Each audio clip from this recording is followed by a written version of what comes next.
You've probably heard the phrase, use it or lose it. Am I right? Well, what that means is, if you don't use it, can you lose it? This is a 30-day challenge, and I'm going to invite you to join me on the Use It or Lose It challenge. I'm Angela Brown, and this is Ask a House Cleaner. This is a show where you get to ask a house cleaning question, and I get to help you find an answer. Now, over the last year, during the pandemic, lots of people have lots of things inside their home, and they've had a lot more interactivity with the stuff inside their homes because they've been at home. And so now as we go through our stuff, we need to ask ourselves, do you use it? And if you don't, can you lose it? Now, right now I'm wearing my cowboy Christmas hat, and I have not worn this in 5 years. And as I was pulling out all the Christmas decorations, I asked myself, are you going to use this? And if not, can you lose it? And I said, well, I better hurry and wear it one more time before I lose it. But I'm not going to keep storing it for 5 more years in hopes that one day I'm going to use it if I'm not using it now. Now, this is a seasonal item, and there are seasonal items in your home that you may not use all during the year, but you might use them at certain parts of the year. Like a big heavy winter bathrobe, you're not going to wear during the summertime. And your swimming equipment, you're not going to use during the winter time. So you will hang on to those because they are seasonal, and you will use them again when that next season comes around. But there are things in the home you just don't use at any season, right? So can you use it or lose it? Now, as I was going through my house, I found a candle. Now, I love candles. This candle has been sitting in the same spot for about 10 years. I'm not lying, about 10 years. And I see that it's been burned exactly once. So am I going to use this? Am I going to burn this in the next 30 days, or am I going to lose it? I have to make a choice, right? So I'm going to try to use it because I love candles. I just haven't burned this one in a very long time. The next thing, a couple of years ago, I bought this awesome thermos at Costco.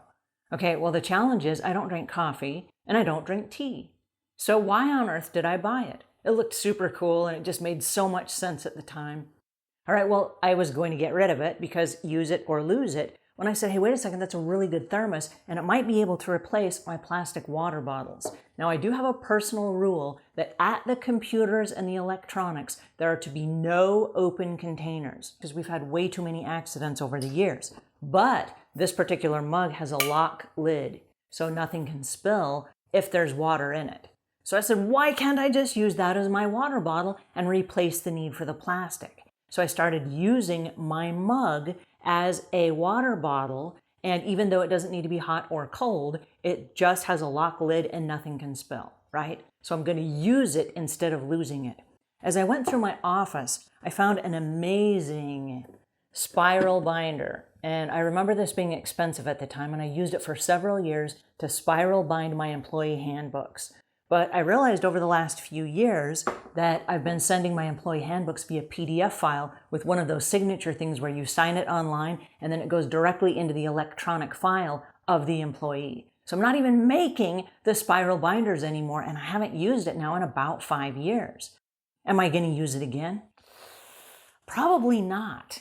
So the answer is I'm going to lose this, right? I'm going to give myself permission to send this thing on its way. Now, there's probably somebody that can use it. I'll probably just make a note on Nextdoor or maybe Facebook Marketplace and say, this is free. If you want it, come get it. It's probably not worth much if I were to sell it. So wearing the Christmas hat today, I'm using the mug. I'm going to burn the candle, but I'm going to get rid of the spiral binding machine, okay? So you can keep things. It's okay to keep things if you're going to use them. That's the key, if you're going to use them. If you're not going to use them, it's time to lose them. All right, are you with me? If you are, give me a thumbs up. If you got questions or comments, those go in the notes below. If you want to change your relationship to stuff, come on over to Hoarding World. We got a whole group over there where we're going through regular challenges on a daily basis. Again, it's good to see you, and until we meet again, leave the world a cleaner place than when you found it.